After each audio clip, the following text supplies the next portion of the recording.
Namasté, je vous retrouve pour ce quatrième jour de formation. Aujourd'hui, on va aborder la colonne vertébrale. Alors, d'abord, un petit peu de théorie. La colonne vertébrale, elle est composée de 4 parties. La première partie, ça va être la partie du bassin, on va dire, donc tout ce qui est sacrum, coccyx, donc à ce niveau-là. La deuxième partie va être la partie lombaire, donc ici, dans le bas du dos, on a 5 vertèbres lombaires. Ensuite, on a 12 vertèbres thoraciques ici, à peu près jusqu'au début du cou. Et ensuite, 7 vertèbres cervicales jusqu'à la base du crâne. D'accord? Donc, ces 4 zones composent la colonne vertébrale. Certaines zones sont en lordose, ça veut dire qu'elles vont être un peu creusées, et d'autres sont en syphose, un petit peu arrondies. D'accord? La colonne vertébrale, ce n'est pas un bâton qui est tout droit, elle forme quand même quelques petites courbes qu'il faut du coup respecter pendant notre pratique de yoga pour avoir des flexions vers l'avant et des extensions vers l'arrière qui sont assez saines et durables pour la colonne. Alors déjà, il ne faut pas avoir peur de bouger le dos. Ça, c'est quelque chose que j'ai envie de répéter parce qu'il y a beaucoup de personnes qui disent attention mon dos, attention le dos, attention le dos. La colonne vertébrale est extrêmement forte et elle a besoin de bouger dans tous les sens. Ça veut dire qu'il n'y a pas de mouvement qu'on doit absolument bannir.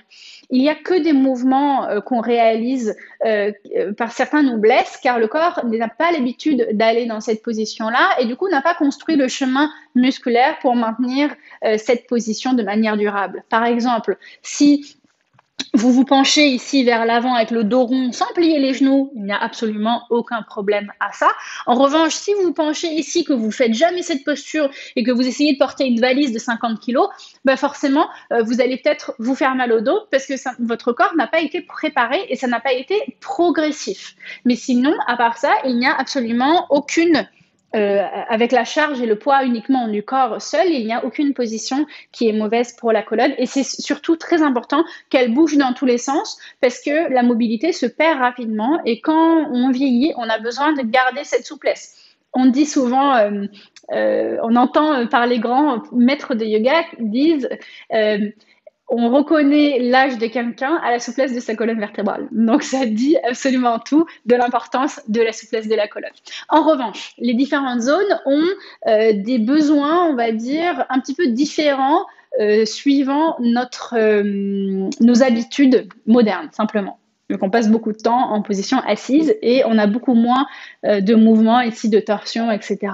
Donc, c'est important de comprendre ce qui se passe dans la colonne pour pouvoir adapter justement les mouvements dans notre pratique pour venir peut-être complémenter et équilibrer, on va dire, les mouvements qu'on fait naturellement dans notre vie quotidienne.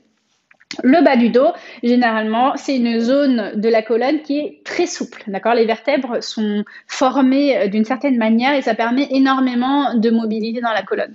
C'est aussi pour ça que quand on fait des extensions de colonne, comme la posture de la roue, la posture du pont, etc., il y a beaucoup de personnes qui ressentent un pincement ici parce que toute l'extension va venir se concentrer sur cette petite zone de la colonne et pas de manière égale et répartie tout le long de la colonne. Donc, c'est une zone qui a besoin surtout d'être stabilisée. Et pour ça, on va utiliser les muscles profonds, le transverse, le périnée et l'aspiration ici vers l'intérieur pour pouvoir fixer la zone du bas du dos. Mais c'est un autre sujet. Ensuite, on va avoir la partie ici thoracique. La partie thoracique, généralement, c'est la partie qui a besoin d'énormément de mobilité pour 2 raisons. La première, ça va être pour pouvoir continuer de pratiquer toutes les mobilisations de colonne, tous les mouvements et les gestes quotidiens, mais aussi car ça va nous permettre de respirer de manière plus abondante. Donc, si j'ai une bonne mobilité thoracique, ça va aussi venir avoir un impact sur les côtes et ma capacité pulmonaire, ma capacité du coup à oxygéner mon corps, la capacité à stimuler le système parasympathique, etc. Donc, c'est une zone qui a vraiment besoin d'être mobilisée dans des rotations, donc dans des torsions, dans des flexions, dans des extensions, dans des flexions plus rotations, etc., etc. Et ensuite, on a la partie cervicale qui est généralement, alors ça va dépendre des personnes, relativement souple. Donc, ça veut dire que dans l'extension, il y a beaucoup de personnes qui vont pouvoir poser l'arrière du crâne au niveau du dos, comme moi, donc vous voyez, j'ai le menton qui monte beaucoup. Il y a certaines personnes qui vont être bloquées ici, d'accord ? Donc l'extension est relative, mais c'est absolument pas grave. Cette zone-là, on veut plutôt la stabiliser. On ne veut pas avoir encore plus de souplesse, d'accord? Maintenir la tête, ça nécessite des muscles profonds pour maintenir le cou, du coup, en bonne santé. Pour ça, il y a plusieurs exercices, surtout pour renforcer ici les muscles à l'avant du cou. Et souvent, on voit chez les personnes qui ont un petit peu le menton décalé vers l'avant, ici, l'arrière du cou un petit peu creusé, parce qu'on passe beaucoup de temps sur l'ordinateur ou sur le téléphone. Et bien, ces personnes-là manquent beaucoup de muscles ici pour ramener le menton vers l'intérieur. Donc, il y a un exercice qui est disponible d'ailleurs sur la chaîne pour vous aider à renforcer les muscles à l'avant du cou et pour stabiliser un petit peu cette colonne du cou cervicale. Alors, généralement, donc je vous l'ai dit déjà un petit peu avant, quand on fait une flexion, une extension de colonne, donc je vais directement monter dans la posture de la roue parce que c'est assez compréhensible. Si je ne fais pas attention à la manière dont je monte, à la manière dont j'ancre mes pieds et mes mains sur le sol, il y a de grandes chances, c'est ce que je vois chez beaucoup d'élèves débutants, eh bien, il y a de grandes chances que quand je monte, j'ai les jambes qui partent complètement sur le côté et les pieds qui partent en canard. Et là, c'est la meilleure manière de prendre toute l'extension dans le bas du dos. Et d'ailleurs, chez beaucoup de personnes, cette posture est très douloureuse. Donc, ce qui est important de comprendre ici, c'est déjà de garder les pieds bien parallèles l'un avec l'autre et ensuite de chercher à ouvrir la partie thoracique. Donc pour ça, il va falloir que je pousse sur mes jambes ici et je cherche à vraiment dégager et ouvrir ici à l'avant du buste en essayant d'étirer cette zone-là. D'accord? Si j'étire du coup la zone ici du buste vers le haut et vers l'arrière, ça va me permettre de, on va dire, équilibrer l'extension de la colonne sur toute la colonne, pas uniquement sur la partie lombaire. Donc, on va travailler un peu plus la mobilité à ce niveau-là, la zone qui en a le plus besoin. Une autre manière de voir, ça va être dans la posture du chameau. Si je viens tout de suite ici me positionner sur les pieds, j'ai fait aucun effort, je n'ai pas du coup tout travaillé ici, l'extension dans le haut de la colonne. Donc, je prends tout, encore une fois, dans le bas du dos, posture qui est souvent douloureuse chez les élèves. Donc, ce qui est important, c'est la préparation.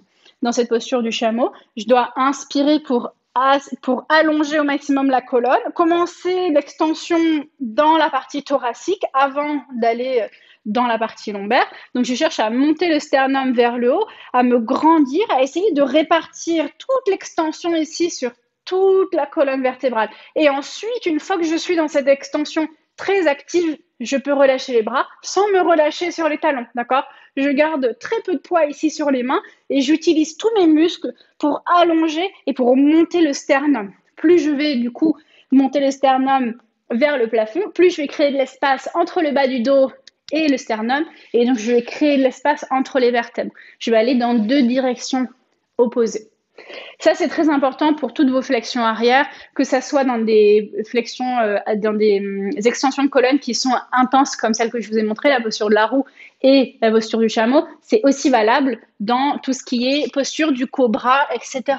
Ici, si je pousse sur mes mains et je monte simplement, là, je prends tout dans le bas du dos. Au contraire, si je tracte les mains vers l'arrière, je pousse le sommet du crâne vers l'avant et je démarre l'extension au niveau du sternum, ici, eh bien, je vais avoir beaucoup plus d'espace entre le sternum et le bas du dos. Et du coup, la colonne va pouvoir s'allonger avant d'aller chercher l'extension.